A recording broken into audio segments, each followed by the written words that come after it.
Affaire Guillaume Soro, le président du GPS est pris la main dans le sac. Plus de détails après le générique. Avant de commencer, abonnez-vous à la chaîne et activez la cloche de notification car cela va vous permettre de ne plus manquer les prochaines vidéos.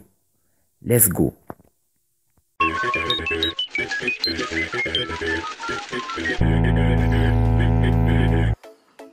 Le président Djaha Konan, cadre du RHDP, s'est exprimé sous le mandat d'arrêt émis contre Guillaume Soro pour tentative de déstabilisation de la Côte d'Ivoire.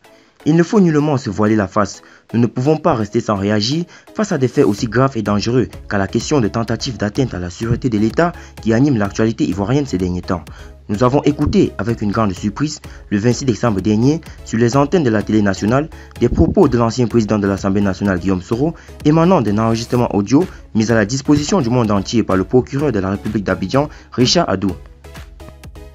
De notre avis, un sujet comme celui portant tentative d'atteinte à la sûreté d'État de Côte d'Ivoire, évoqué dans cet enregistrement, mérite, comme le font déjà les autorités ivoiriennes, d'être traité avec la plus grande rigueur possible.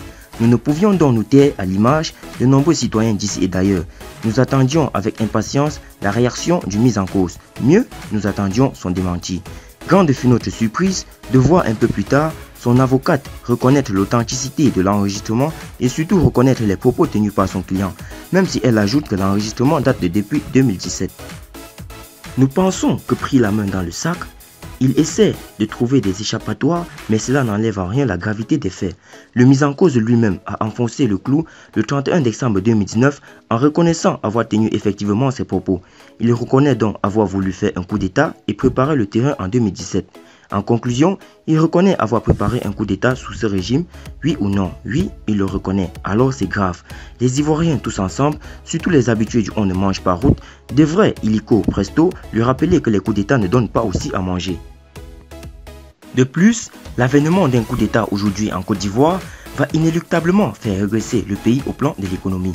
Des infrastructures de plusieurs années et empoisonner notre existence, tant appréciée par le monde entier et enviée par la sous-région. Les dirigeants seront soumis à nouveau à rechercher plusieurs milliers, des milliards de francs pour reconstruire ce qui aura été détruit. Et avec l'atmosphère qui accompagne généralement les coups d'État où le sang versé à flot, les corps jonchent les rues. Le pays entre dans un désordre total, les autres vous regardent comme des gens à l'état sauvage. C'est pour dire que les coups d'État humilient tous les citoyens du pays. Personne donc ne doit songer à faire un coup d'État aujourd'hui en Côte d'Ivoire.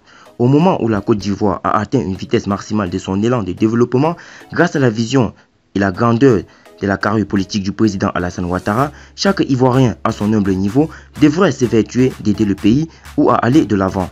Nous savons tous que le développement impulsé par le président de la République et son gouvernement conduit par le premier ministre Amadou Gon Coulibaly se fait dans toutes les régions du pays, sans exception. Une raison suffisante pour les encourager à poursuivre dans cet élan. Aujourd'hui, nous sommes dans une sphère politique où on voit des gens qui n'ont aucune compétence, aucune connaissance, aucune notion de développement, sans carnet d'adresse et qui veulent être président de la Côte d'Ivoire. On voit ailleurs ce que ça donne. Les Ivoiriens sont donc invités à garder la sérénité face à ces mouvements et à rejeter avec force ces appels inutiles et dangereux à la révolte d'où qu'ils viennent. Notre bonheur est avec le RHDP.